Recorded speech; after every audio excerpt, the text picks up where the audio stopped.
que realizan unos pocos individuos excéntricos. En homenaje a esa vida, a esa vitalidad, la comunidad debe aceptar ciertos riesgos, debe admitir una porción de herejía. Debe vivir peligrosamente si es que quiere vivir.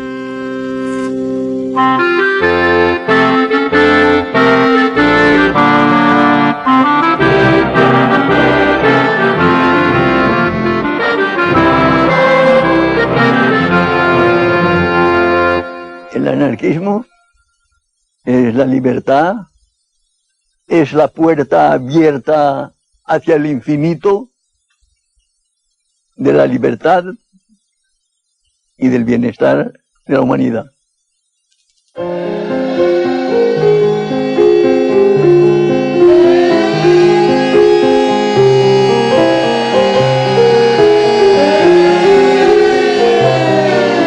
Me desperté con las sirenas de las fábricas y era como si toda Barcelona latiese con un solo corazón. Algo que solo se vive quizá una vez en un siglo. Y si algo puedo decir, que eso marcó mi vida y vivo con esa emoción siempre. La verdadera revolución se inicia el 19 de julio y la inicia el pueblo espontáneamente, defendiéndose contra el ejército. Y es la primera vez y la única vez que el pueblo acaba con el ejército, lo rinde. Hemos podido con el ejército. Este es el grito fantástico de García Oliver el día 20. Hemos podido lo que no se ha podido nunca. Fue una cosa de gran ilusión, de pensar yo de que se había hecho ya la revolución social, no solo en España, yo creo que creí que habíamos triunfado en el mundo entero. Fue espontáneo. El pueblo se encontró dueño de su destino y ejerció su fuerza y llevó a cabo las esperanzas que durante años y años había siempre soñado. Y eso es algo que una oportunidad se acepta, se lleva a cabo y se acabó. La libertad y el universo, mi Dios,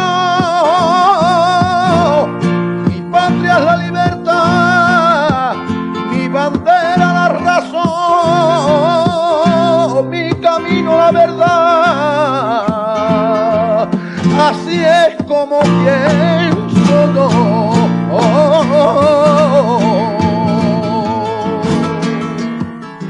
Año tras año, los anarquistas, protagonistas de la revolución que vivió España durante la Guerra Civil entre 1936 y 1939, rememoran aquel verano que cambió para siempre sus vidas. España 36, éramos más jóvenes que ahora. De cuando piensas que un pueblo sin historia no es un pueblo, no es nada, y esto te tira de culos, Hicieron todo lo posible para desprestigiar a la revolución y para borrarla. Hasta hace pocos años no se veía ningún libro que hablase de verdaderamente la revolución. Yo soy albañil y cuando he tenido que construir una casa, he empezado siempre por los fundamentos. Y tanto las películas como todos los actos de la vida tienen un principio, y es en el principio, es en los fundamentos donde hay que empezar. Y eso hay que saber por qué nosotros nos defendimos contra el fascismo, por qué vencimos al fascismo y qué eran las ideas que nosotros preconizábamos y que el pueblo se sintió identificado con ellas.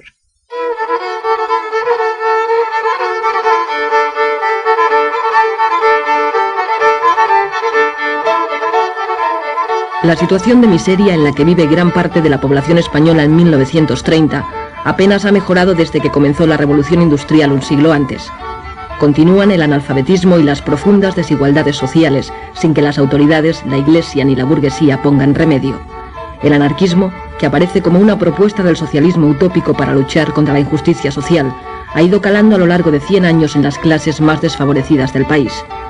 Las ideas de Kropotkin y Bakunin arraigan con fuerza, especialmente en Andalucía y Cataluña.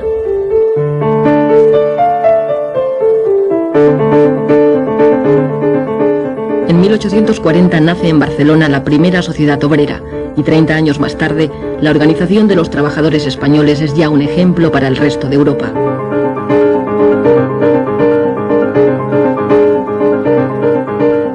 Tras la escisión de la Primera Internacional, en nuestro país triunfan las ideas antiautoritarias de Bakunin frente a las que propugna Marx. Todo ha de ser libre para que funcione. Esa es la gran disyuntiva que hubo entre Marx y Bakunin. Marx era autoritario y Bakunin no. En el sur de España, Fermín Salvochea es una de las figuras más influyentes del anarquismo andaluz. Allí el pueblo está enfrentado a una burguesía propietaria de grandes latifundios improductivos. En virtud de unos cuantos caciques, que son los que manipulaban la política, y los explotadores de grandes extensiones de tierra. Y al trabajador, pues, nos tenían 3 meses, por ejemplo, de trabajo activo. El resto, pues, era casi... no trabajaba, lo que trabajaban muy poco, y vivían muy mal.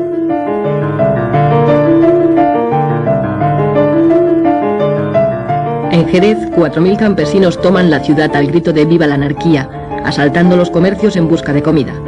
Para acabar con los grupos ácratas cada vez más influyentes en Andalucía, el gobierno inventa una trama llamada La Mano Negra, ejecutando y encarcelando a personas sospechosas de pertenecer a un supuesto grupo en realidad inexistente.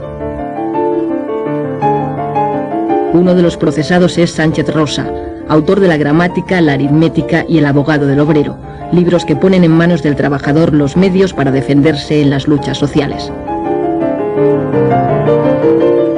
El enfrentamiento entre patronos y obreros deriva en sangrientos atentados cometidos por anarquistas que actúan de forma individual. Barcelona es conocida en Europa como la Rosa de Fuego, y el castillo de Montjuïc se populariza como escenario de fusilamientos y cárcel política. Numerosos militantes de las sociedades obreras son procesados.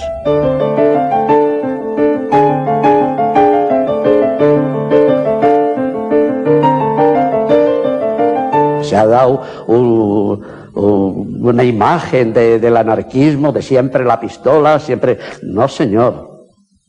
Hubo que emplear la pistola también, pero principalmente se basó en la concienciación de la gente a través de la labor cultural, para crear lo que deseamos como un mundo nuevo. Para los anarquistas, es el pueblo el que ha de adquirir una conciencia revolucionaria, conociendo primero la realidad para poder cambiarla.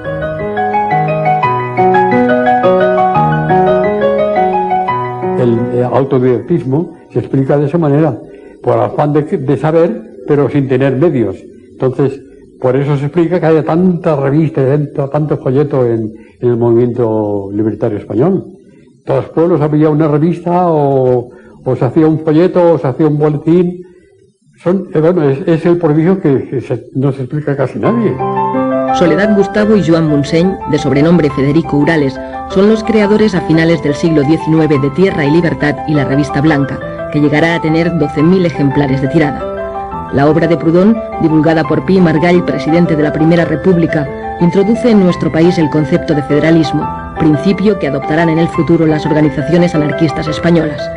Anselmo Lorenzo, con el proletariado militante, propone ideas revolucionarias para la emancipación de la clase trabajadora en una futura sociedad basada en la libertad, la solidaridad y la ausencia de todo autoritarismo.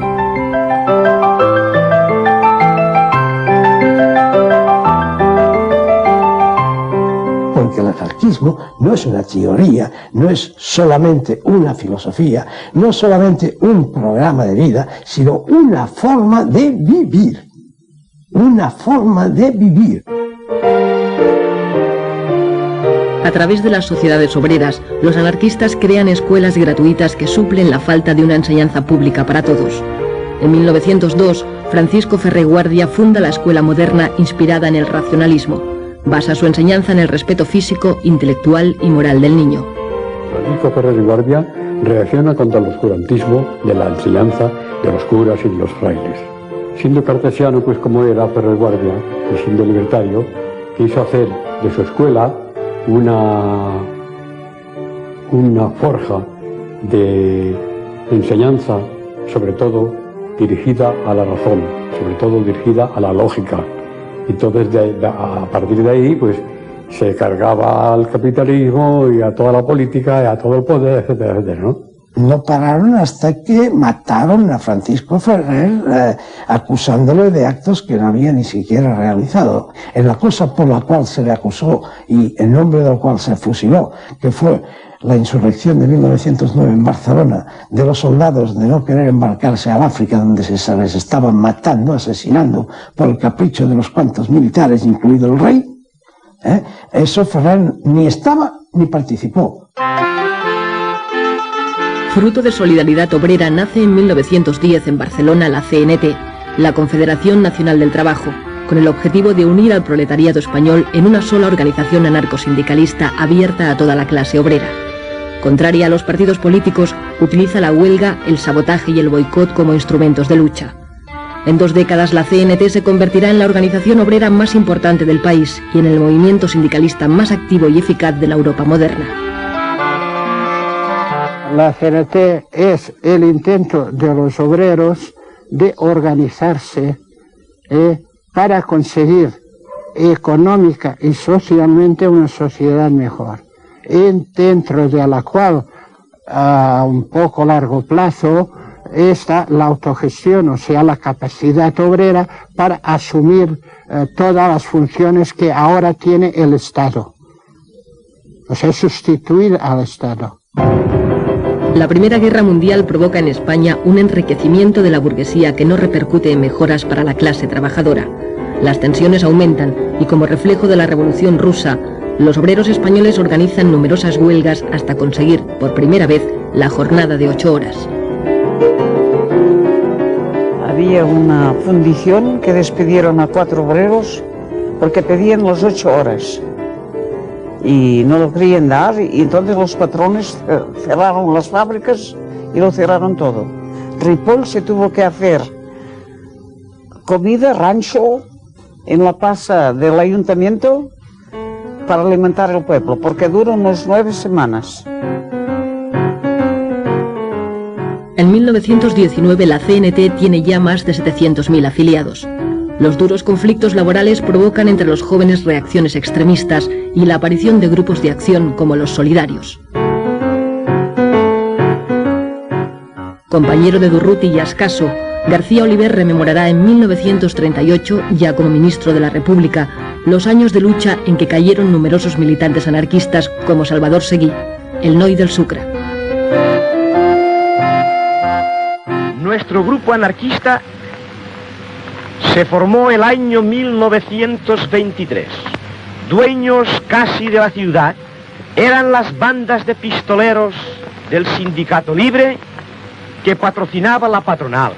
Las hordas policíacas coadyuvaban a la obra de destrucción de nuestras organizaciones y de nuestros hombres. Nos unimos y formamos un grupo anarquista, un grupo de acción para luchar contra los pistoleros, contra la patronal y contra el gobierno. Conseguimos nuestro objetivo. Les vencimos. En 1923, con la dictadura de Primo de Rivera, la CNT es declarada ilegal y muchos anarquistas se exilian, como Ascaso y Durruti, que continúan su labor revolucionaria en América. Empecé haciendo carrera por atajo y vereda muy estrecha para mí. Y decía mi vecino que llevaba mal camino, apartado del redil.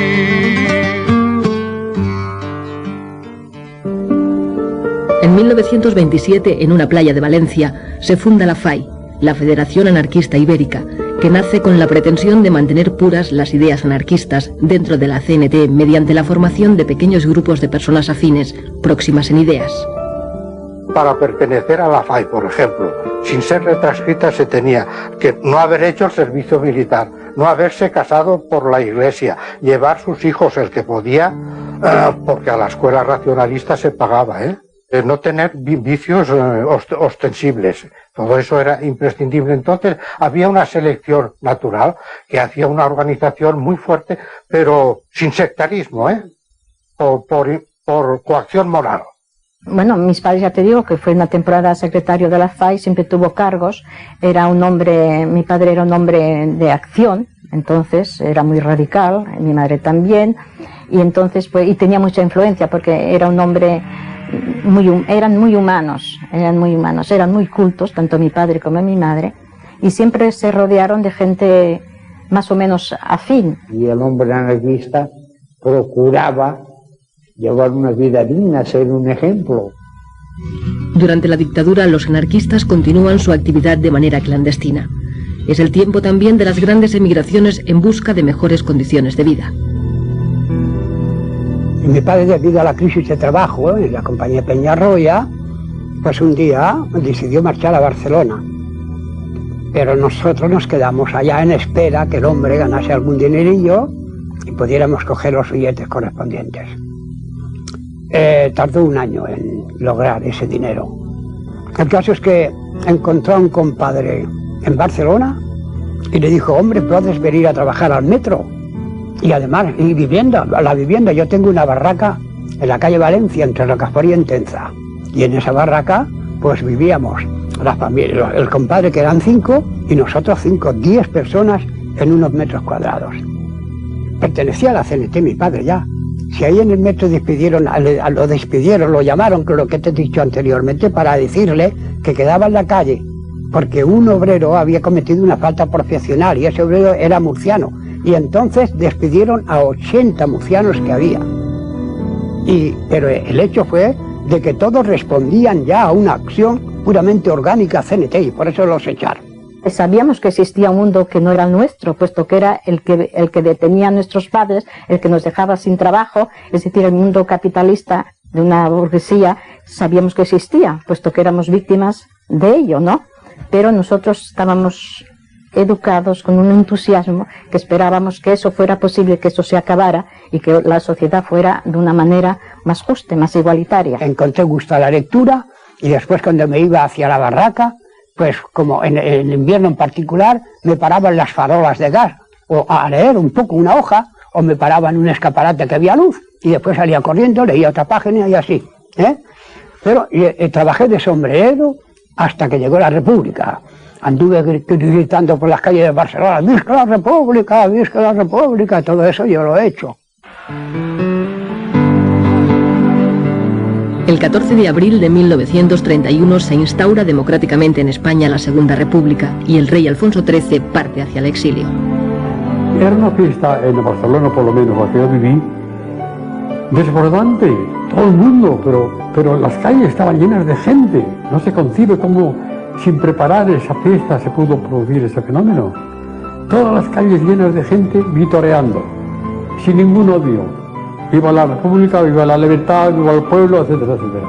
A partir de ahí, ese remojón, ese chapuzón de libertad que le dio la entrada en la República, estimuló todos los resortes de la persona.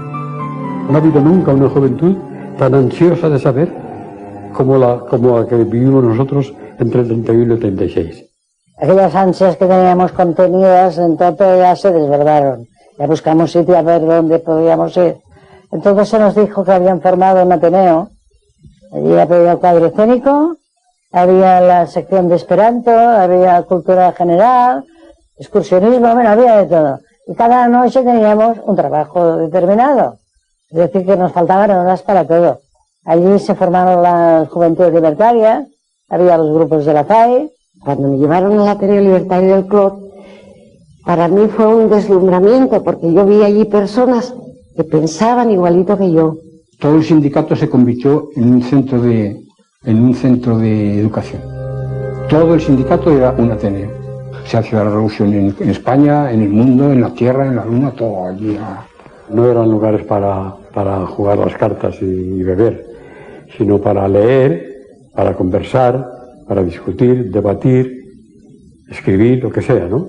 Sobre todo, y también había en los Ateneos, se solían dar muchas veces representaciones teatrales, recitales, muchos recitales, eso es lo que más se hacía, recitales de poesía, casi siempre cayendo en lo social, ¿no? en lo de la denuncia.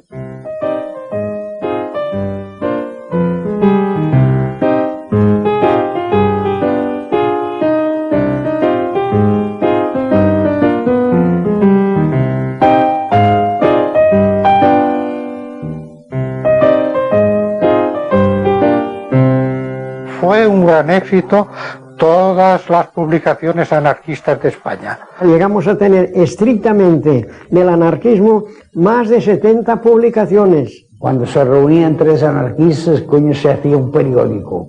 Que si El Cantero, que si La Voz de la Tierra. Entonces se inauguraron las paradas en la Rambla, que no se había hecho, que fue un éxito, yo me acuerdo, un entusiasmo.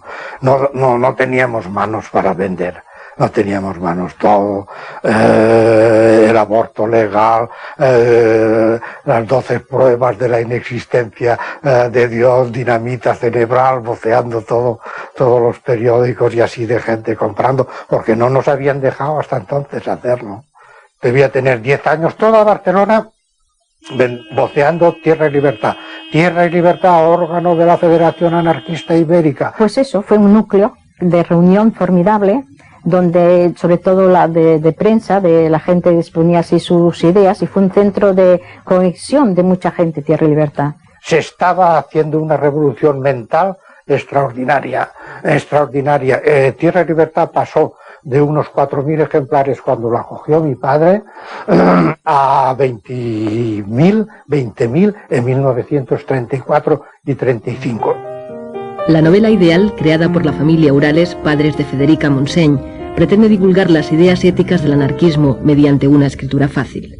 La novela ideal hacía una gran labor en la juventud, ¿sabes? Había temas muy interesantes y religiosos también, sobre todo porque la religión en la época en España había tenido siempre mucho dominio, pues también se buscaban temas en ese sentido, para combatir la religión. Fundada en Alcoy en 1923, Generación Consciente inicia a sus lectores en la sexualidad y la salud. Años más tarde, con el nombre de Estudios, alcanzará los 70.000 ejemplares de tirada. Y esa revista habían muchas veces artículos que hablaban de estas cosas. Y claro, eso pues a mí pues, me iba llenando, ¿no? A mí me iba... Cuando hay algo que decir, cuando hay algo que decir, no se puede uno callar, porque callaré morir. No se puede uno callar, porque callaré morir.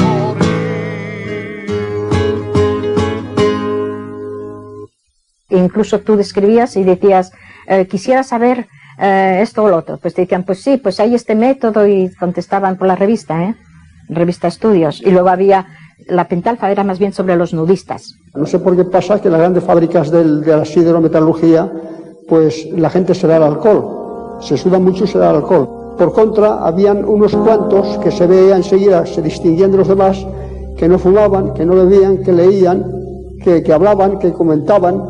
Y entonces yo, sin querer queriendo, me fui juntando con estos, que eran anarquistas y naturistas, desnudistas, etcétera, etcétera, y muy dados a la cultura. Para nosotros el amor libre era simplemente que una pareja estuviera de acuerdo en convivir por afinidad, unirse libremente sin firmar papeles, sin hacer contratos. Bueno, y cuando hubiera disensión, de mutuo acuerdo, separarse y quedando amigos, ¿no? Sin pleitos y sin nada. A mí me parece que fue una cosa completamente revolucionaria, porque salir la mujer de poder tener un compañero sin pasar por la iglesia, sin bautizar el hijo, sin todo eso, entonces la mentalidad de las mujeres entonces era una cosa terrible cerrada. Enseguida era una cualquiera. Los anarquistas quieren cambiar la sociedad tradicional por medio de una intensa labor cultural e ideológica, y para ello crean nuevas organizaciones que tratan de propagar la idea entre los jóvenes. Nacen las Juventudes Libertarias, que más tarde se unirán en una federación ibérica de la que Fidel Miró será su secretario general. El lema era cultura y propaganda. Repartir propaganda y procurar que entrara gente, no le pedíamos a nadie antecedentes ni qué ideas. Ese de los puntos libertarios entra. El día que te canses te largas. Cuando los muchachos me llevaron a las Juventudes Libertarias me integré al grupo de Sol y Vida. Era un grupo excursionista que nada más el resto de la semana vivíamos esperando el sábado. Teníamos tanto afán de instruirnos porque éramos todos pues proletarios, que hacíamos paradas y alguien leía un libro, una frase, y entonces la comentábamos, descansábamos, seguíamos andando. Es que era una labor permanente, que quizá incomprendida ahora, pero es la que dio un nivel cultural, un gran sentido consciente de la existencia a estas generaciones que íbamos accediendo al mundo del trabajo. Los mítines, la acción directa y la propaganda ayudan a recuperar la influencia de la CNT. En ciudades como Barcelona, 1 de cada 2 obreros está ya afiliado a la central anarcosindicalista.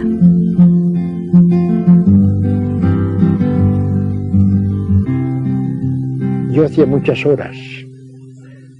Lo mismo hacía 10 que hacía 12 que hacía 20, lo que el patrón me ordenaba. Y un día me presenté al secretario de la CNT y así de una forma tan ingenua le digo, yo puedo pertenecer a la CNT. Y me dice, pues claro, tú eres un trabajador. Y el hombre me hizo muchas reflexiones y una de las cosas que siempre retuve mucho, me dijo que fuese honrado y que cumpliera que en el trabajo. Y que tenía derecho a hacer las 8 horas. Fui secretario de la Federación Local y Comarcal y los que no tenían miedo, pues, que venían a la organización y sentían cierta confianza en nosotros, porque éramos los que dábamos un poco la cara. Los problemas más duros de los campesinos y de los pueblos los han resuelto los grupos ácratas que había en todos los pueblecitos. Y teníamos pues un fervor en el hogar, en la fábrica, en el sindicato, en la calle, en la plaza, y claro. Y en Borriana pues se hizo un mitin que fue el del pueblo, fue la Montseny y fui yo. Y claro, y allí pues hablamos todos. Yo hablé antes que la Montseny, ¿no? Y hablé, y ella pues cuando terminé yo y esto, dice, tú vales mucho para el campesino. Eso dijo. Y todavía me acuerdo. Lo más chocante es que allí estaba la plaza llena y hablaban y nadie aplaudía. Un silencio, la gente no aplaudía, pero pensaba en lo que decían, escuchaba, solo de cuando en cuando se oye la voz, ¡viva la CNT! Y encuentras un eco rotundo, ¡viva la CNT! O ¡viva el comunismo libertario! Y eso inflamaba, se hacía sentir, vivías intensamente aquellos momentos, sin aplaudir, sin esa retórica comunista que aprietan las palmas, palmas y palmas. Era más serenidad, era más conciencia.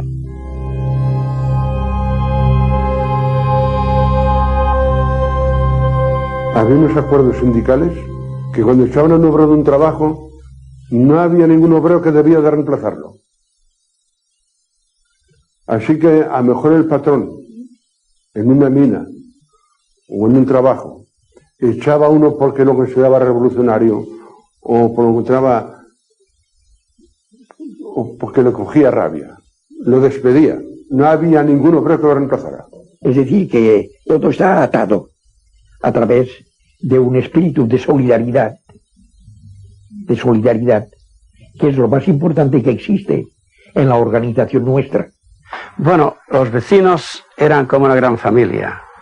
Allí pues en aquellos tiempos no había seguro de paro, ni seguro de enfermedad, ni nada. Cuando alguien caía enfermo, un vecino que hubiese tenido algunos ahorros, lo primero que hacía era ponerlos encima de la mesa y allí los dejaba. sin que hubiese ningún papel ni un apretón de manos. Cuando vuelvas a trabajar y cuando puedas me los devuelves. Y el afectado, cuando empezaba a trabajar, peseta por peseta, poco a poco devolvía. Es una cuestión de principio, de moralidad. Es decir, que había el hecho de la familia universal, porque era verdad, en las casas baratas todos éramos una familia. Había un sistema de turnos que se recogían los que trabajaban, los hijos de los que no trabajaban. De niño no me gustaban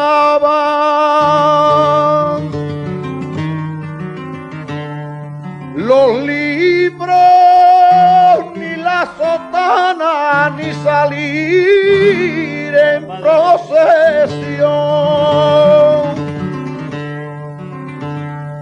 Era tan desobediente como el viento de poniente, revoltoso y juguetón.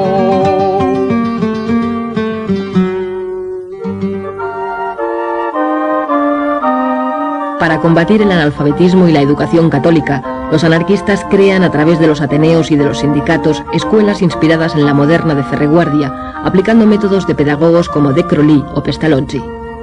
En la Escuela Natura del Clot se enseñaba todo lo que se podía de ciencias de toda clase.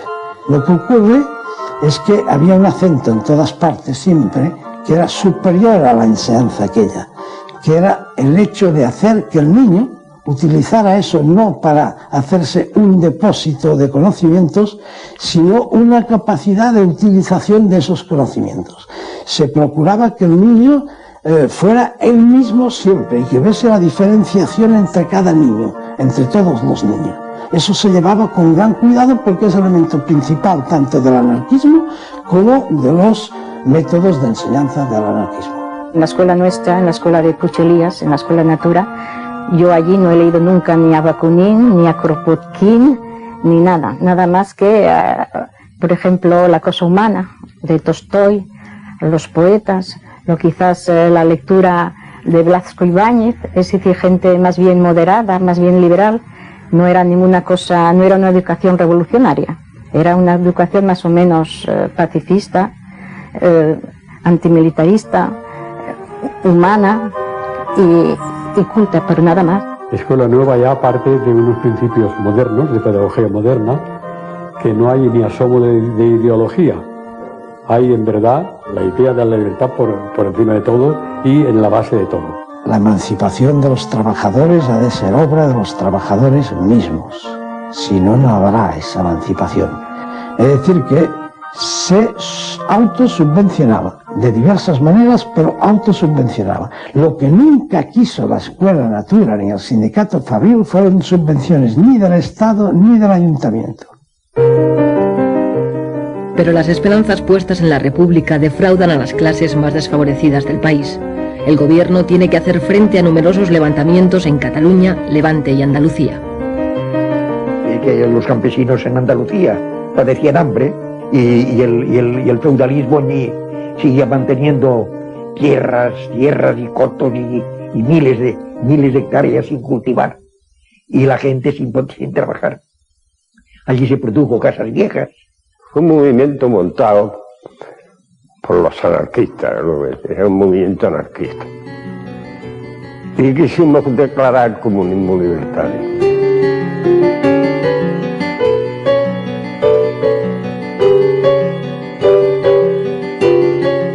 A la familia de Casas Viejas,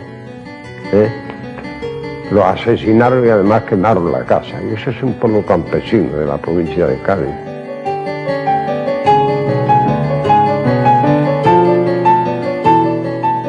La CNT provocó un movimiento revolucionario con el que no todas las regionales estábamos conformes, sobre todo en Asturias, no éramos muy partidarios. La división que había entre los dos conceptos, uno es de la revolución permanente y a plazo fijo, ¿no? Y los otros, la tendencia más moderada era de que había que hacer cultura, preparar al pueblo y esperar el momento propicio bueno, que se pudiera ensayar la revolución con posibilidades de éxito.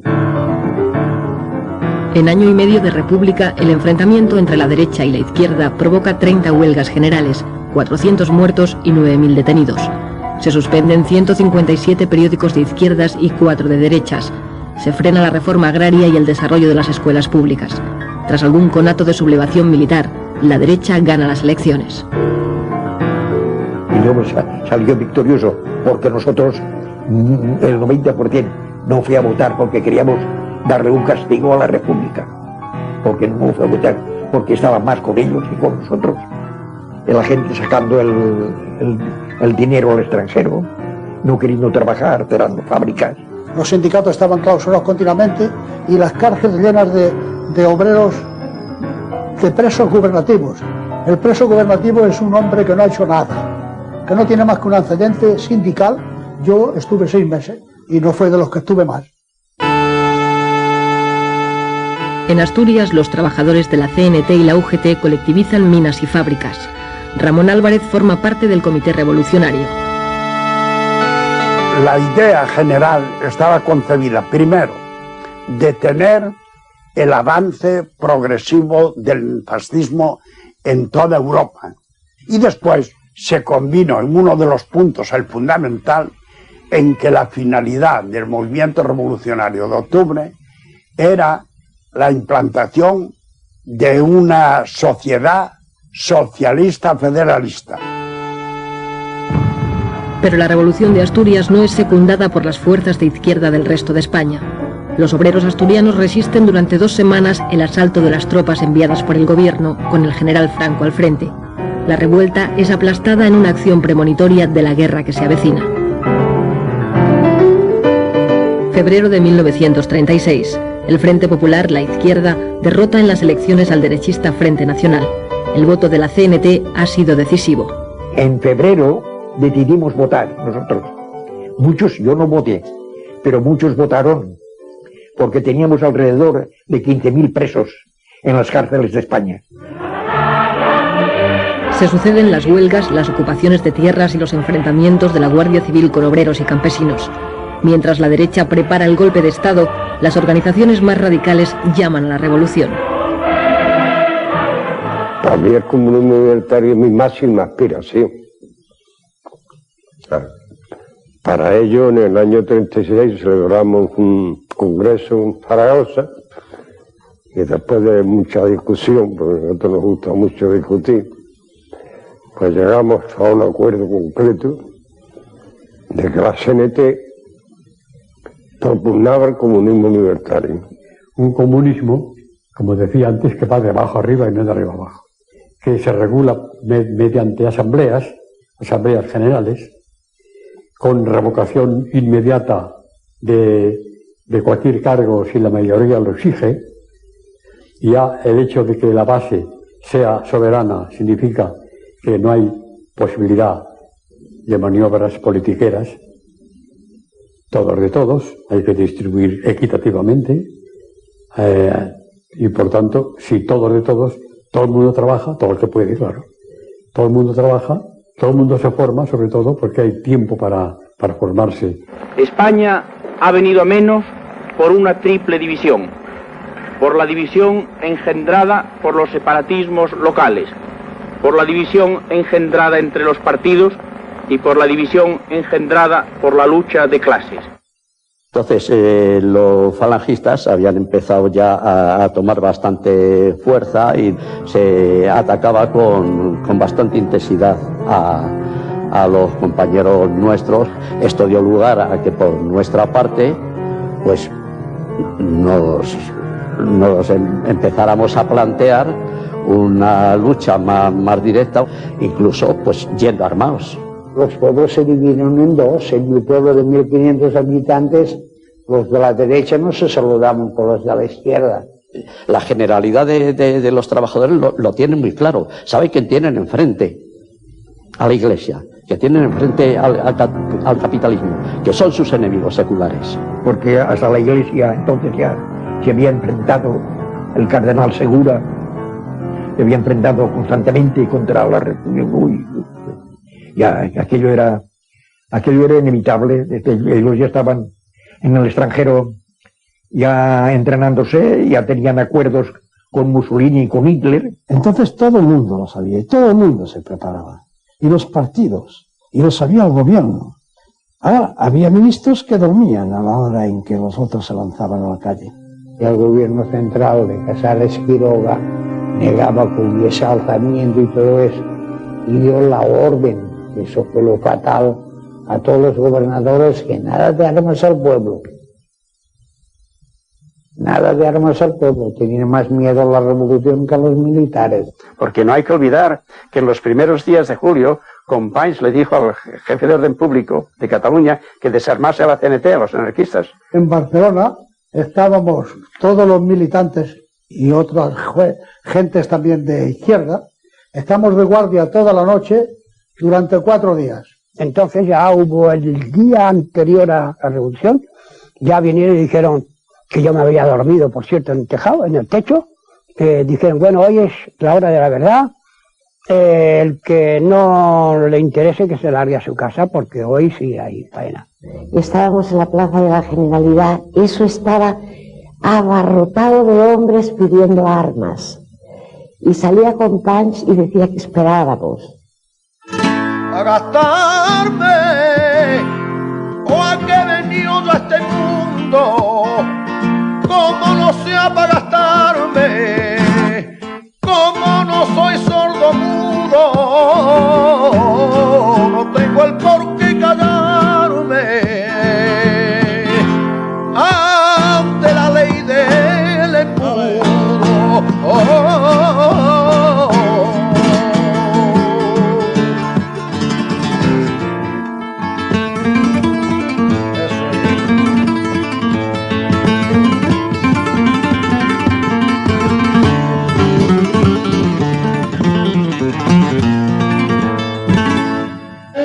El 19 de julio del 36, los obreros de Barcelona alertan a la población ante la sublevación militar. Y cuando sonaron las sirenas, pues era toda una multitud de horta, yo no sé, mil de gente que bajó por aquella avenida de Santa Eulalia al cuartel de San Andrés. Díaz Sandino bombardeó, tiró un par de bombas en el cuartel, se abrieron los portones y todo aquel gentío se lanzó a coger las armas. Ya se hacía de día, y entonces bajamos y al llegar a la carretera de Sants ya vemos un coche que decía CNT FAI. Lo paramos, entonces, oye, ¿qué pasa? Bueno, pues es en la Plaza Cataluña donde está el asunto. Pero al llegar a la altura de la Plaza de Toros, por detrás ya viene una compañía con el fusil en posición de tiro y los oficiales con la pistola en la mano. Y entonces salimos por las bocacalles a tirotearles. Pues se armó, claro, un poco el desorden entre las tropas. Lo viví con esa emoción de inconsciencia, pero con una gran emoción. Es decir, que ver aquello, de ver todo aquel pueblo armado, todos aquellos coches que claxonaban CNT, CNT, CNT FAI, ver todos aquellos coches con las banderas al viento, ver todo aquel movimiento con esa de generosidad, de lucha, ver además una cosa que me impactó mucho, ver los soldados, ver los guardias de asalto al lado nuestro. Se nos echa en cara que nos apoderamos de 40.000 fusiles, no sé cuántos cañones, no sé cuántos caballos, porque estábamos allí, es que no había otro, porque hasta los guardias de asalto, que hay fotografías parapetados detrás de un caballo, venían con nosotros, no iban con su unidad, venían con nosotros, Pero en fin, como se pudo, como había tanta gente, parece mentira, como salieron de todas las casas, a millares, la gente, pues se asustaron, los militares se asustaron y se rindieron. Es decir, muy a pesar del gobierno y de todo, el pueblo de Barcelona, guiado por la CNT, derrotó al ejército aquí. Barcelona hizo el cambio y Barcelona impulsó a Madrid que tomase el cuartel de la montaña.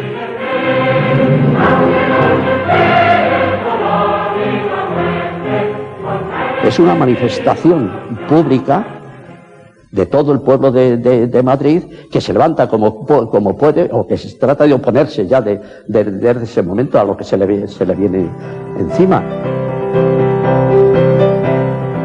España ha quedado dividida en dos. Ha comenzado una guerra civil de lucha entre clases que durará 3 años. Los rebeldes asesinan allí por donde avanzan a simpatizantes y militantes republicanos y de izquierda. En la España leal a la República, las represalias no se hacen esperar para todo aquel sospechoso de apoyar a los rebeldes. Los tiradores desde los campanarios de las iglesias de ciertos conventos estaban mezclados, los de los clérigos con los militares. Se pusieron a tirar no contra los adversarios que llevaban fusiles, sino contra toda gente que estuviera en la calle. De ahí vino luego la respuesta de la gente quemando los lugares desde los cuales se le había tirado al pueblo desarmado. En esa contienda perdimos mucho personal, perdimos personajes de valor. En el asalto a Tarazanas murió Francisco Escaso al ir a saltar a ponerse más a resguardo contra un tirador de una ventana. Eso era muy frecuente entre nosotros, sobre todo porque estos hombres en la barricada, al mismo tiempo que escribían, como mi padre, en la barricada eran los primeros.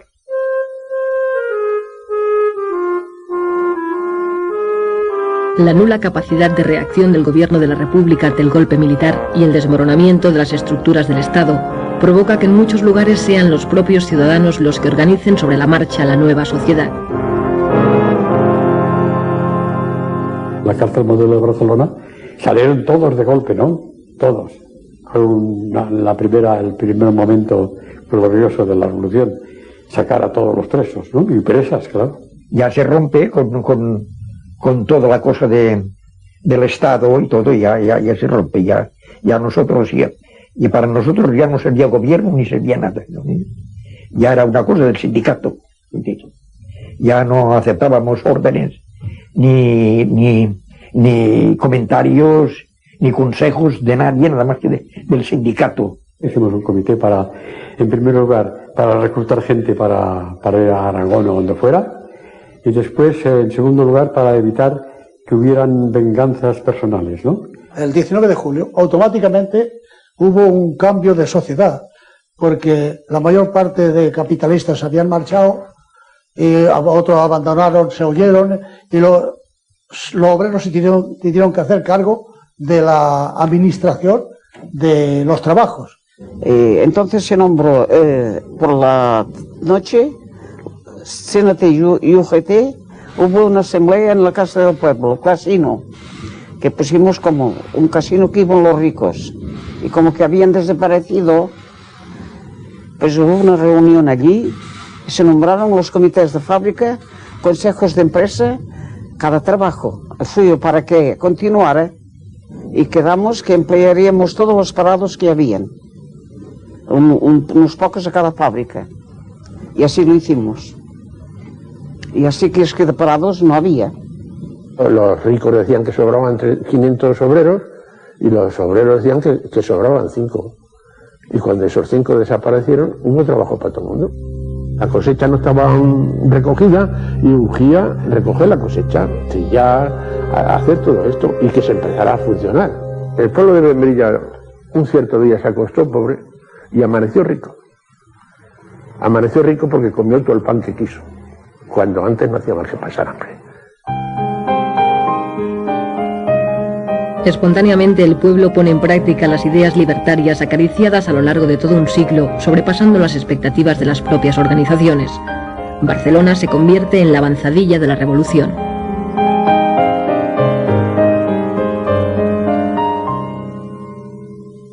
En los primeros días, enseguida entramos en contacto con el sindicato de transporte y empezaron a enseñar a las compañeras a conducir tranvías. Y tú tenías a compañeras conduciendo tranvías. Habían compañeros que empezaron a marchar al centro, que querían marchar. Yo me dediqué a recoger libros con un camión para crear una biblioteca, que teníamos una ansia loca de crear una biblioteca popular en el barrio. En la entrada queríamos hacer unos carteles así que dijera, y unas vitrinas, biblioteca popular, pueblo, estudia y supérate, entrada libre. En Cataluña los anarquistas son ahora la fuerza mayoritaria y el poder que tenía la Generalitat pasa a manos del Comité de Milicias Antifascistas, un nuevo organismo nacido de la revolución. Los consellers de la Generalitat abandonaron sus respectivos despachos. La Generalitat se quedó con el solo hombre de Companys en la jefatura de policía y la calle nuestra. Companys ¿sabes?, pide a la CNT que le mande una comisión para tener una entrevista. Y les dijo: os lo debemos todos, vosotros habéis terminado con este alzamiento, os habíamos juzgado mal. Desde hoy yo no sirvo ya para nada, yo no soy presidente. Si para algo valgo, les dice a la comisión, dice, estaré a vuestro servicio. Palabras de Companys. García Oliver propuso ir a por el todo. Y se lo pusieron, nada más votaron él y Chena, los de Hospitalet. Se lo puso Santillán y Federico Montseny. Federico Montseny diciendo, ir a por el todo es establecer nuestra dictadura, y eso es una negación del anarquismo. Y Santillán dijo, si vamos a por el todo y establecemos el anarquismo, nos aislamos en España y nos aislamos en el mundo. Todo el mundo no nos va a dar nadie ni ayuda, ni armas, ni nada. Y por eso la FET no fue a todas ni quiso el poder que le regalaba, no solo regalaba a Companys, ya lo tenía. Y entonces colaboramos juntamente con los demás fuerzas del país con un organismo que se llamó Comité de Milicias Antifascistas. Y entonces la Generalitat dejó de funcionar como tal. Y todo el poder recayó en este comité.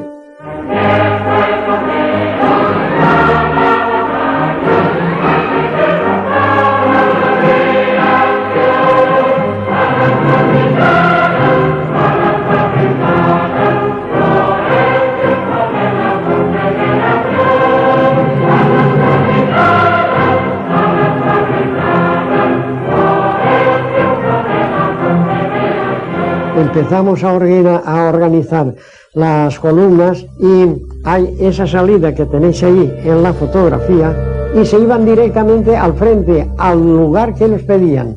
Y la mayoría que pedía lugar era Condorruti, Condorruti, Condorruti.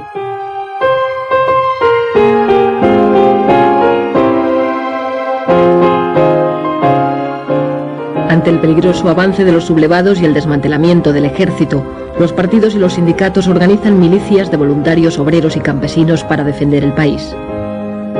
La columna de los aguiluchos se sugirió con el propósito de que todos los concurrentes fueran del movimiento libertario. La columna de hierro estaba organizada por grupos de 10. Y 10 grupos formaba la cinturia. El jefe de grupo era uno que se nombraba desde esto, dicen, pues tú jefe de grupo. Y luego de los 10 grupos que forman la cinturia, se nombraba un delegado de cinturia. Por amistad y por confianza, por la personalidad del compañero, pues se le daba la responsabilidad de mando. Allí siempre ha habido un mando, pero un mando en condiciones, no nada de eso, se decía, bueno, pues ahí y se ordenaba y se cumplía. Yo salí de Arcolea y de allí, andando, fuimos hasta Madrid. Y al llegar a Madrid nos llevaron al cuartel, allí estaban los hombres y las mujeres. Fuimos allá para, y se preparó el batallón Ascaso, y yo me fui.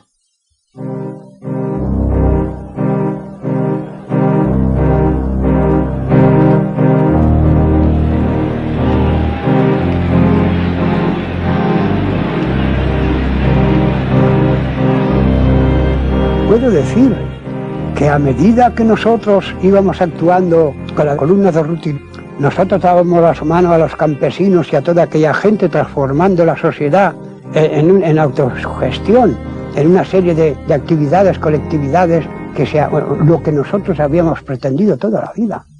No era solamente tirar tiros. Ahí, a medida que nosotros avanzábamos, pues ellos tenían campo libre para poder formar, darle forma y ética a lo que tenía que ser nuestra sociedad, nuestra futura sociedad.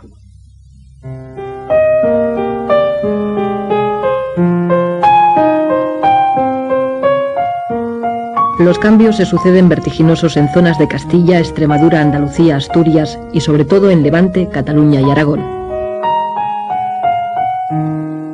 Yo era muy alcahuete. Y en cuanto veía que había algo de barullo o algo, pues allí me metía. y me metí en una plaza de la Constitución que estaba repleta de cabaldinos. Todo Calamba estaba allí. Y desde el balcón, este comité revolucionario dice: a partir de ahora aquí se proclama el comunismo libertario. Y fue una multitud entera en la plaza de la Constitución que aplaudió la frase. ¿Y en qué se compone el comunismo libertario? Queda abolido el dinero. Se va a expropiar a todo propietario, izquierdista o de derechas. Toda la maquinaria a disposición del pueblo, todos los edificios para que sean alojados los habitantes, independientemente de quién sea el propietario, trabajo colectivizado, distribuidos los trabajadores en grupos. No hizo falta semecas para organizar aquello, que fueron los trabajadores mismos. Porque ahí se constituyó primero pues el comité del sindicato, que era el principal, que duda cabe. Desde luego, comité de defensa, comité de agricultura, comité de alimentación, comité de peluqueros. Pues los mismos trabajadores designaban a los delegados que bien más capacitados para que cumplieran la función de llevar la marcha, de distribuir el trabajo, de distribuir todo. El desprecio tradicional de los anarquistas por el dinero provoca un cambio radical en las relaciones económicas. Se crean monedas locales, vales, y en muchos lugares se llega a la total abolición del dinero. Allí desapareció el dinero. O sea, se hizo el montón que se llamaba de Cropoquín. Allí los alimentos se adquirían por vales y por las cartillas de racionamiento que se hicieron. En ese caso, cuando se trata de la toma del montón, pues naturalmente se tiene que tener aquella capacidad y aquella manera de pensar, de que por qué razón vas a coger tú hoy 2 kilos de carne si con uno tienes bastante y mañana puedes ir a buscar otro fresco. O un par de zapatos. Allí se estaba exento de luz, de agua, de escuela, de todo. Allí no había que pagar nada. Y no había egoísmo de nada. Nada, ni uno. Egoísmo no existía. ¿Cómo puede existir si no hay dinero? Cuando no hay dinero no puede haber egoísmo. Hoy lo dices y no lo comprende la gente, pero que no, que se asumió bien. El haber hecho la colectividad, cómo crear la colectividad, la inmensa mayoría del pueblo lo encontré muy bien, y esto que no eran sindicalistas ni eran anarquistas, todos. El que quiso ser individualista continuó siendo individualista, pero fueron muy pocos.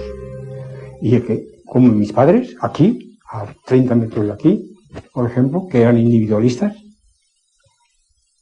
tenían que responder, para tener el derecho que la cartilla les daba, tenían que responder con productos, no había dinero.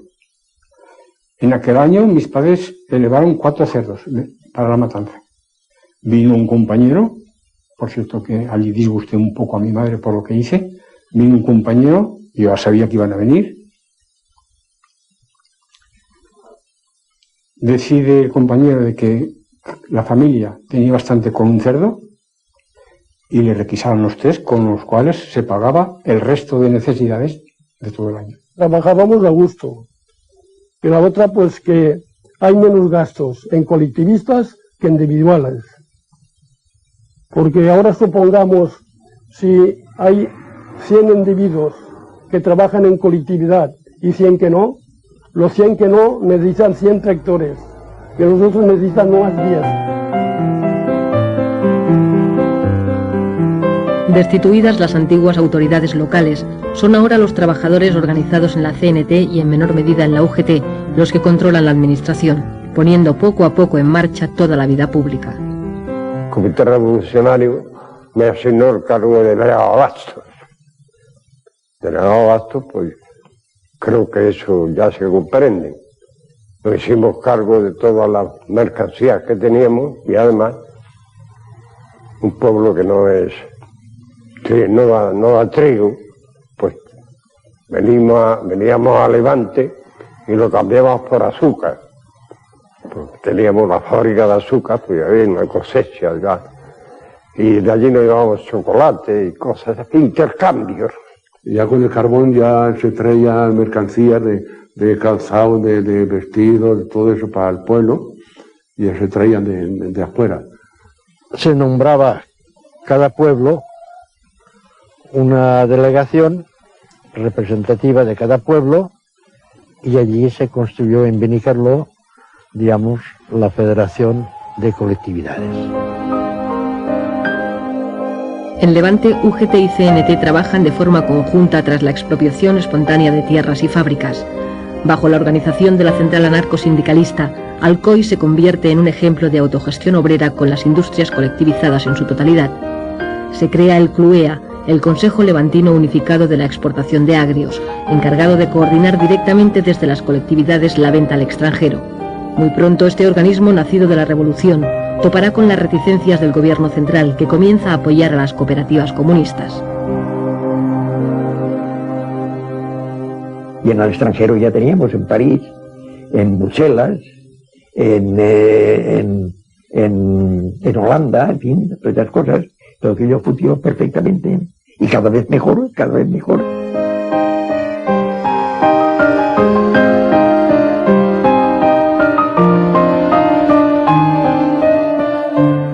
En Asturias, la CNT y la FAI forman parte del Consejo de Asturias y León, del que Ramón Álvarez es consejero de Pesca.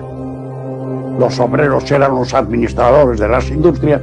Nosotros seguimos sin hacer colectividades de una manera anunciada, pues de una manera soterrada. CASPE es la sede del Consejo de Aragón, el primer organismo de gobierno anarquista de la Revolución Española. 8 consejeros coordinan la labor de las colectividades de la región.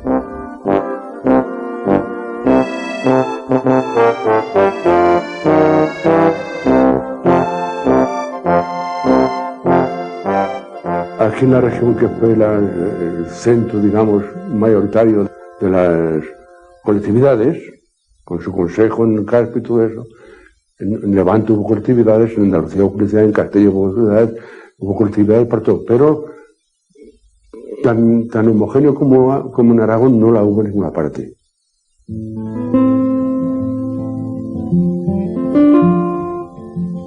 La revolución social que vive la España rural consigue el apoyo mayoritario de los campesinos. Son 3 millones de españoles viviendo bajo los principios del comunismo libertario. Allí pues había una pizarra en el sindicato grandiosa, y cualquier trabajador, una queja que tuviera, la apuntaba en la pizarra, y en la asamblea se discutía aquello. El exponer una cosa era ponerlo, digamos, en armonía de los demás si aceptaban aquella proposición. Si se acordaba bien, si no se acordaba, pues otra cosa, ¿verdad? Pero siempre desde la base. No nos regiamos porque nos mandase el comité regional una cosa. Porque claro, cada pueblo tiene su cultura. Por lo tanto, al tener su cultura, tiene sus costumbres.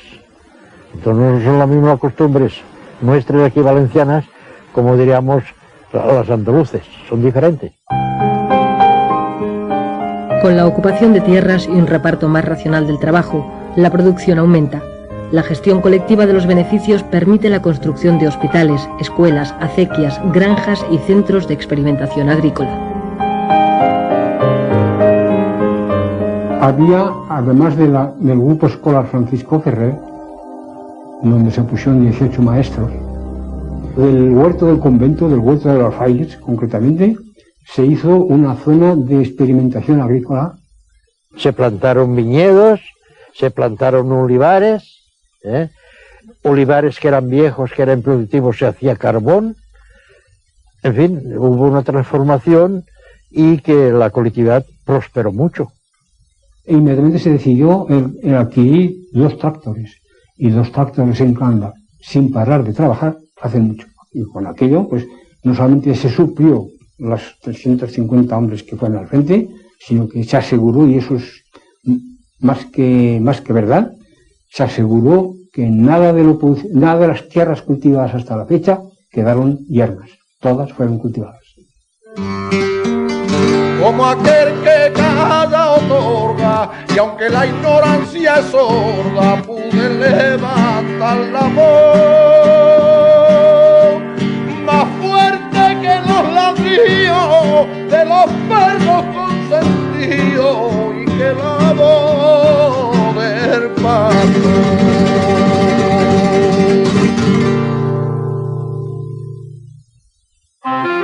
La revolución que vive España no pasa desapercibida al visitante.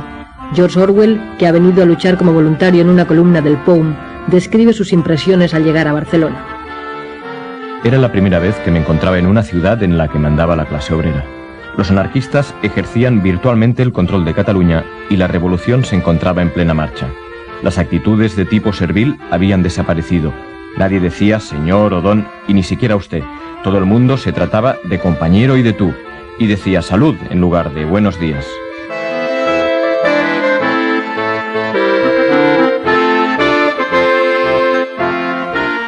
Barcelona es el centro neurálgico de la revolución en la España urbana.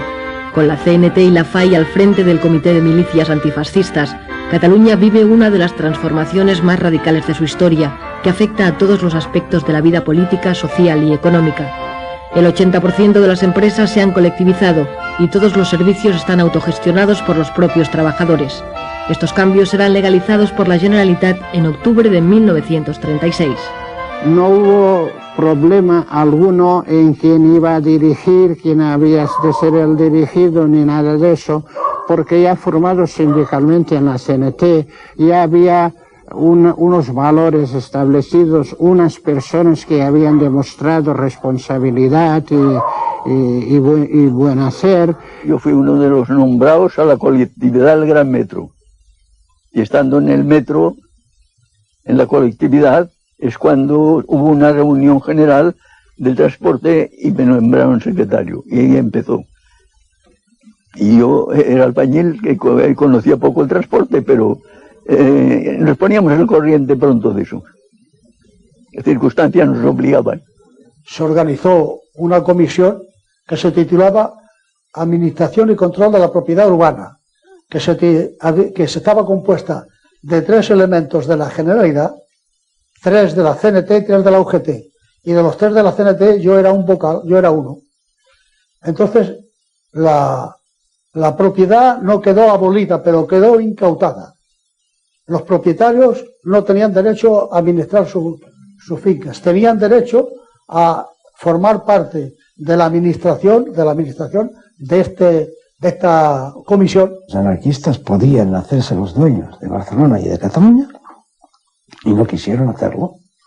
Y entonces vino la colaboración entre unos y otros.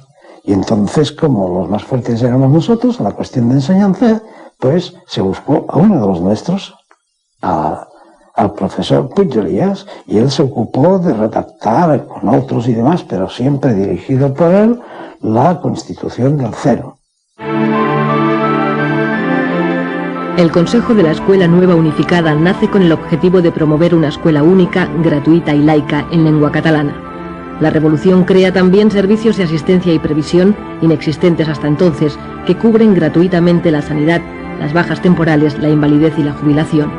Se lucha contra el paro aumentando los puestos de trabajo o contratando nuevos trabajadores, aunque no sean necesarios, para repartir el trabajo entre todos. Las pequeñas empresas y talleres se agrupan, se unifican compañías eléctricas. El entramado es complejo.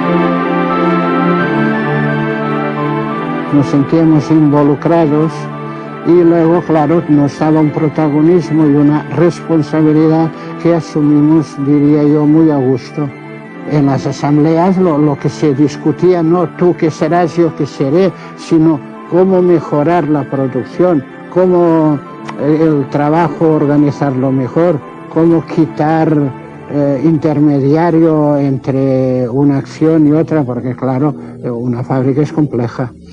Tienes que ser consciente de que trabajas para ti, entonces, que ya no mantienes a ningún patrón, aún trabajas con más anhelo.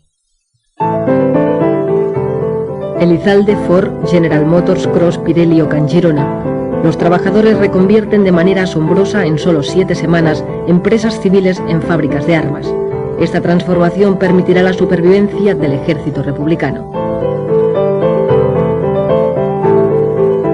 Cada militante se consideraba defensor como un Don Quijote de esa utopía.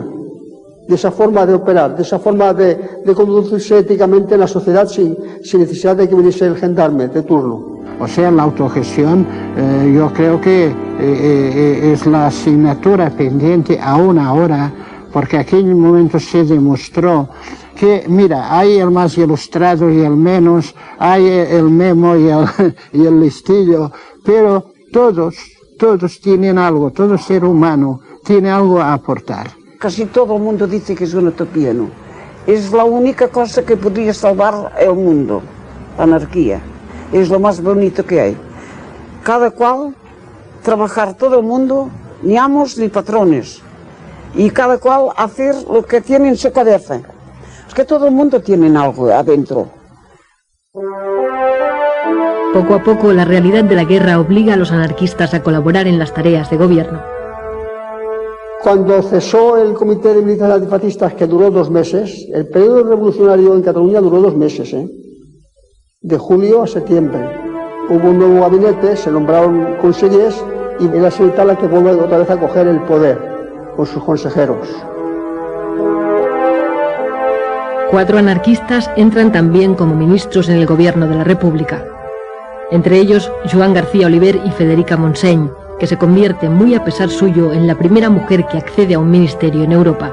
Estaba ella en contra de esto y en contradicción con ella misma, y te aseguro que le costó. Y cuando yo veía que además luego los compañeros la criticaban, yo me ponía desesperada. En Cataluña, por ejemplo, las juventudes fueron los primeros que se rebelaron contra la actitud de colaboracionista de la CNT. Y después que hasta cierto punto se creaba una burocracia que no era muy buena. Con la mayoría de hombres en el frente, son las mujeres las que ocupan los puestos de trabajo. Ellas tienen ahora la ocasión de hacer su propia revolución.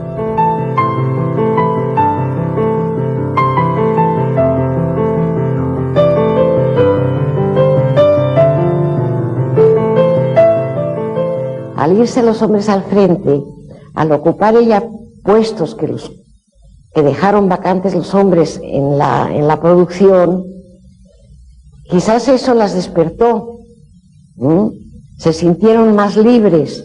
Las compañeras que conocía, una estaba en una fábrica de alpargatas, ella era la que llevaba todo aquello, la otra en una fábrica de azúcar, cuando estos eran puestos que lo habían llevado hombres antes. Nosotros le dábamos la importancia que debíamos haberle dado a la mujer. En las asambleas de la CNT apenas veías 3 mujeres. La mujer en la casa. Los hombres se reían con todos los derechos y nosotros queríamos preparar a la mujer para que supiera usar sus derechos con respeto a sus hijos, a su casa, a su marido y a su propia vida. Mujeres Libres nace a partir de agrupaciones locales, convirtiéndose en una de las organizaciones feministas más importantes de la época. Suceso Portales en Guadalajara y Concha Liaño en Barcelona son 2 de sus principales impulsoras.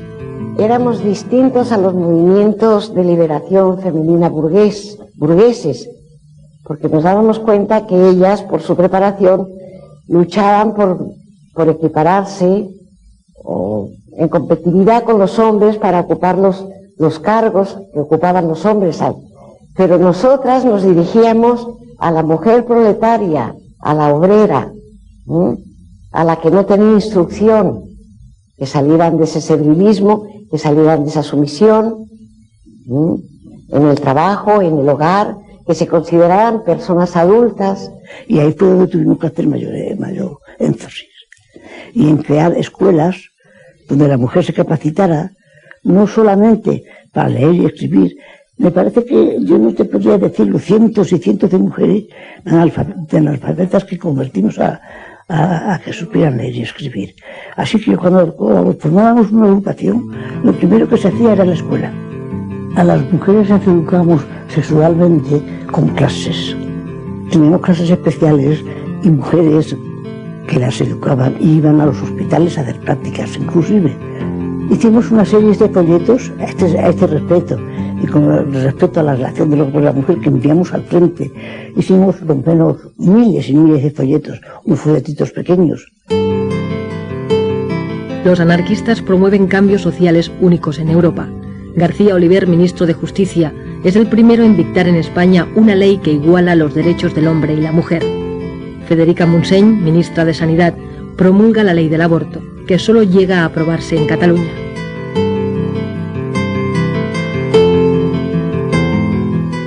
La ley del aborto pues se proclamó primero aquí en Cataluña y se proclamó y enseguida se puso a la práctica, ¿eh? En el hospital clínico se hacían abortos. Parecía muy bien suprimir una maternidad que no era deseada. Les parecía lógico. Pero por parte de los médicos hubo un rechazo enorme. La maternidad consciente solo se puede adquirir a través de los conocimientos que te ocupas de conocerlas. Si estas mujeres no habían leído nunca nada y no sabían hacer nada, pues no podías pedirle una maternidad consciente, ni a los hombres tampoco mismo, ni siquiera a los hombres.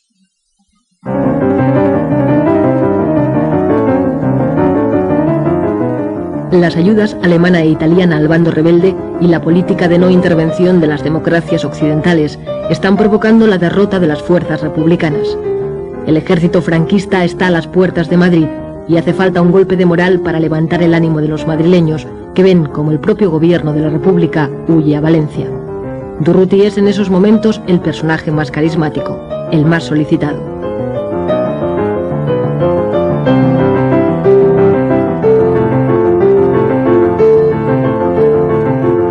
La figura de Durruti en aquellos momentos representaba la mayor atalaya de libertad. Fue una inyección de optimismo, de esperanza. En un territorio desconocido y mal pertrechada, la columna Durruti sufre enormes bajas. Su actuación resulta, sin embargo, decisiva para la defensa de Madrid. El 20 de noviembre nos retiraron del frente y nos dijeron que había muerto Durruti. Siempre fui esa abeja negra que supo esquivar las piedras que le tiraban nada.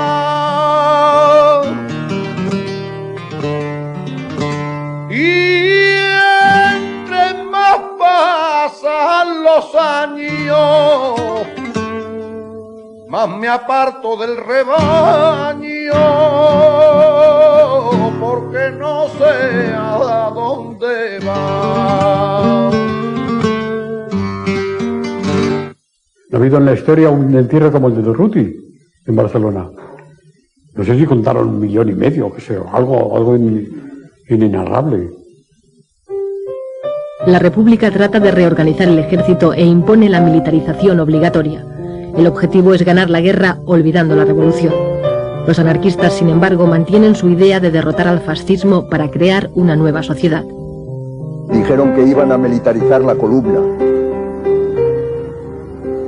que entonces pues no eran militar, éramos pues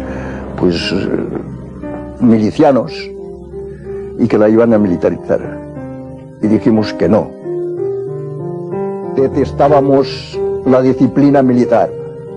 Nosotros fuimos a la guerra por combatir al fascismo, pero no para hacernos militares.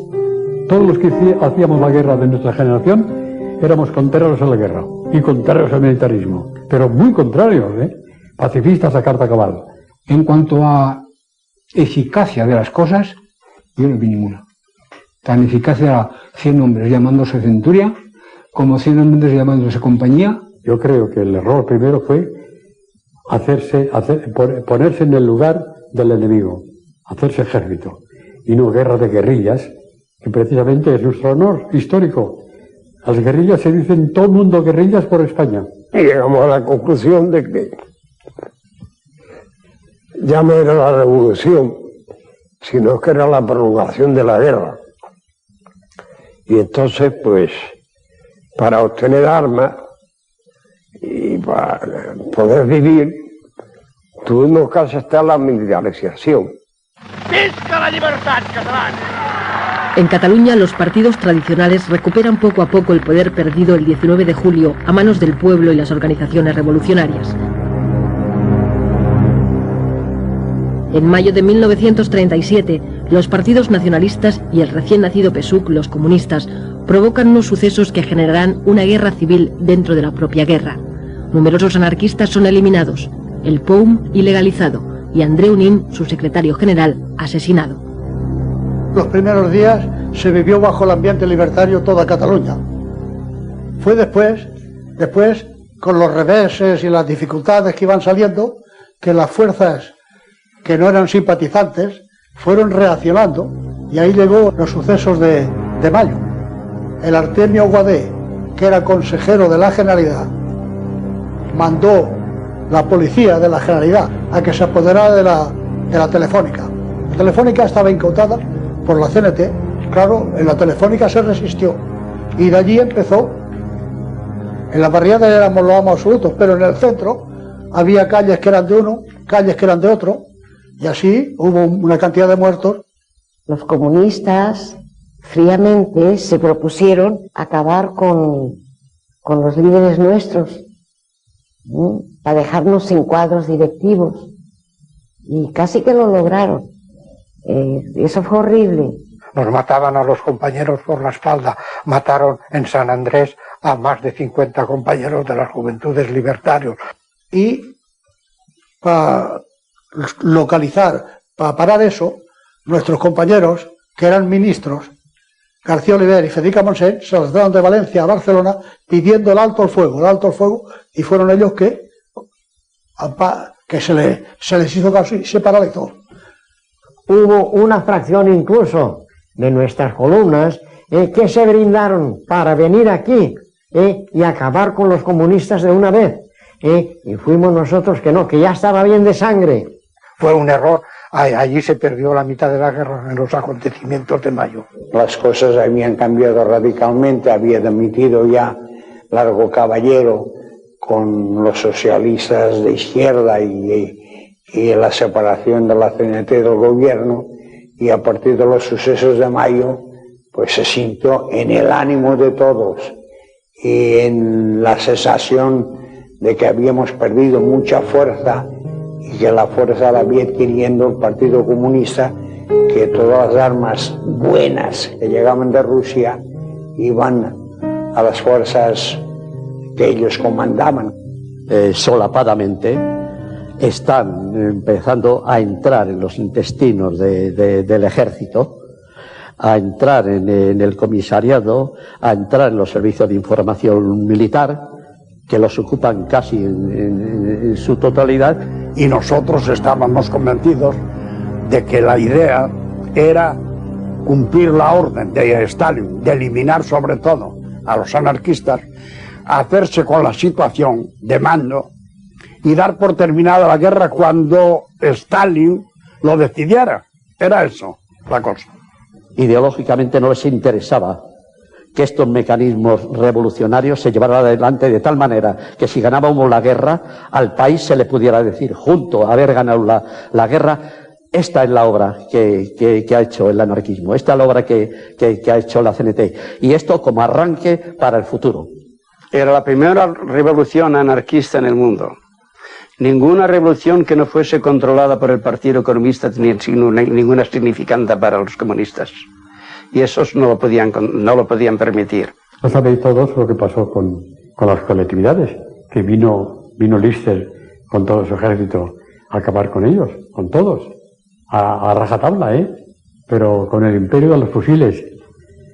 Esa es la gran paradoja, que los comunistas hayan ido a acabar, hayan sido los que acabaron con el comunismo más comunista. Y él llegó y hizo, pues, que le vino al pelo, hizo la matanza que todo el mundo sabe.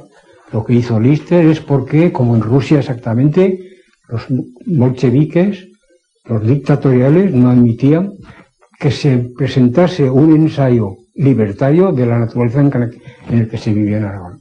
Había encarcelado al Consejo de Aragón. Es que en Artagones se estaban encarcelando a los responsables de la colectividad en Calanda, etc.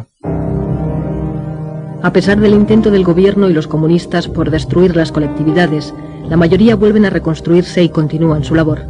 En Calanda, Miguel Celma, con 16 años, es nombrado responsable de la colectividad.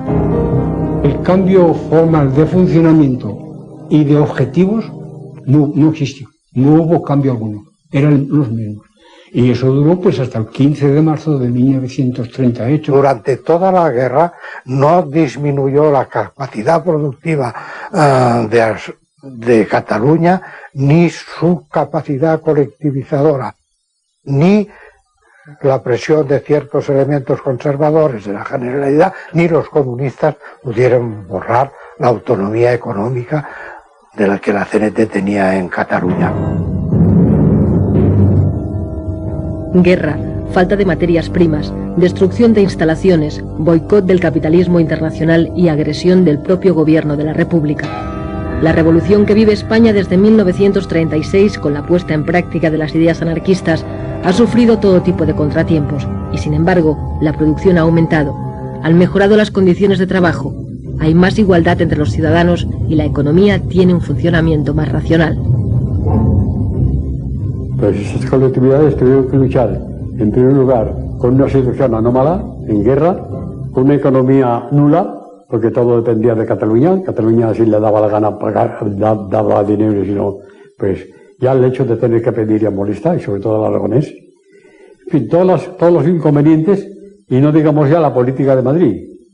La política de Madrid no había jamás ni un diario que no fuera de la CNT que dijera algo bueno de la Revolución Española, de la Revolución Cenetista o de las colectividades, de nada.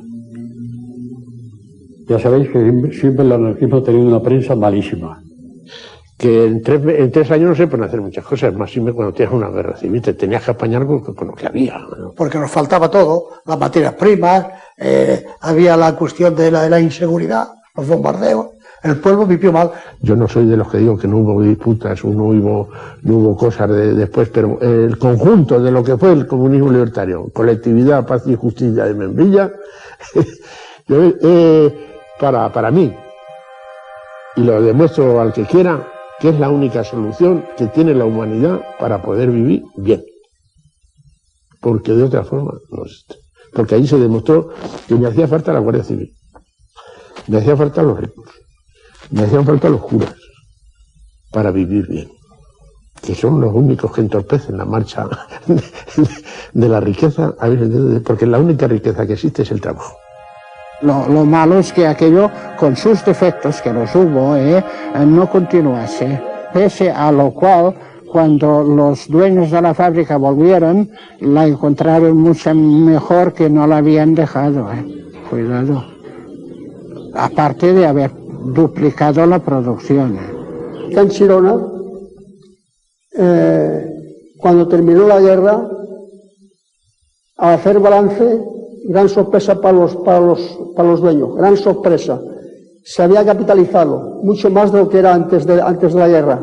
¿Por qué? Porque se habían importado máquinas, herramientas, porque se habían importado hornos eléctricos para hacer aleaciones especiales, que no se tenían. Pues cuando entraron las tropas franquistas, alguien que fuera autoridad para ello dio orden de demoler estas nuevas construcciones. Y hoy no queda nada de aquello.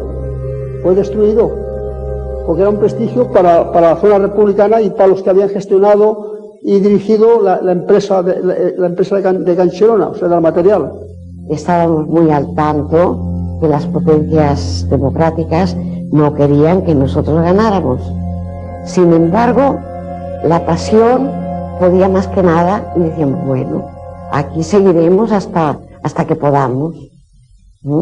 Pero y cuando llegó el final, que sabíamos que tenía que llegar, nos costaba mucho aceptarlo.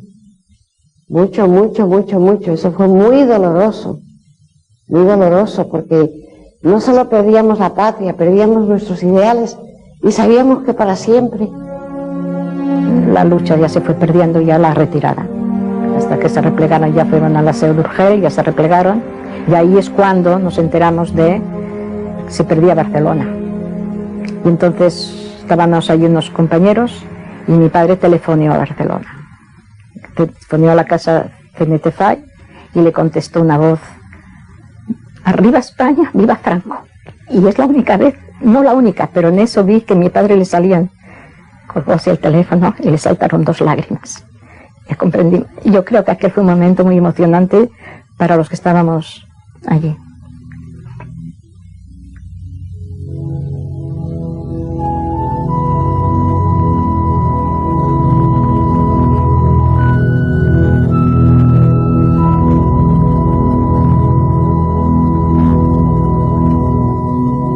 subieron los heridos con bonitas ambulancias y los rojos con amor a sus hermanos cuidaban. En lo alto de la cumbre se procedió a su descarga. ¡Ay, qué dolor tan profundo! ¡Ay, la herida que me mata! Otro, temblando de frío, decía a su camarada: ¡ay, hermano, que me muero! La nieve está muy helada.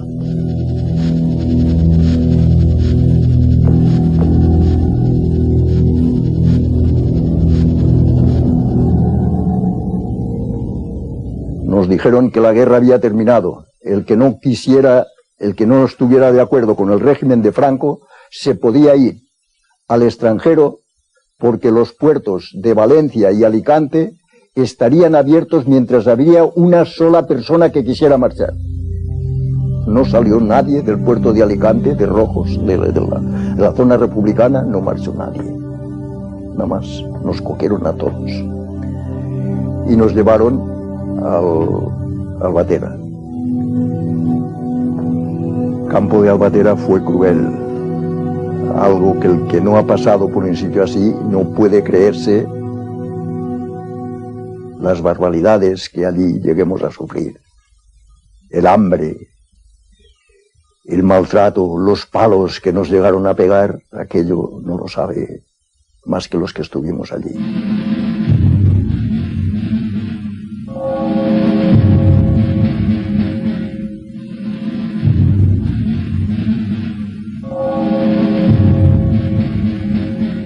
A veces yo me pregunto si valió la pena tanto dolor, tanto sacrificio, tanto sufrimiento, pero luego pienso, en realidad nosotros le dimos una lección al mundo. Por más que sea, pudimos dar un ejemplo de que es posible vivir sin gobierno, porque no había gobierno, y marchaban las colectividades, y marchaba todo funcionaba, de mutuo acuerdo. Para mí fue el tiempo que estuve yo extremeso en la colectividad, los más felices de la vida, porque no tenía que preocuparme de nada. ¿Dinero para qué? Porque fueron los años más intensos de mi vida. Conocí la fraternidad, el desinterés, el espíritu de sacrificio y la solidaridad. Es decir, el sentirme hermanado con los que estaban luchando conmigo, que sentían las mismas ideas. Creo que es lo mejor. Y que por ello hay que luchar, porque aunque no se llegue, ha de ser, si no una meta, una ilusión, una utopía, lo que sea, lo que puede ser como una poesía, ¿no? Le he cantado a casi todo lo que me ha dado que pensar, le he cantado a casi todo y ahora le voy a cantar la que nunca existió, la paloma de la paz.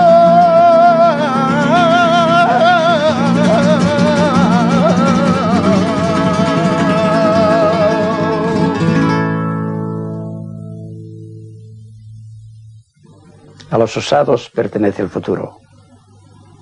Cuando no podemos soñar más, morimos. Así lo dice Emma Goldman y eso es verdad.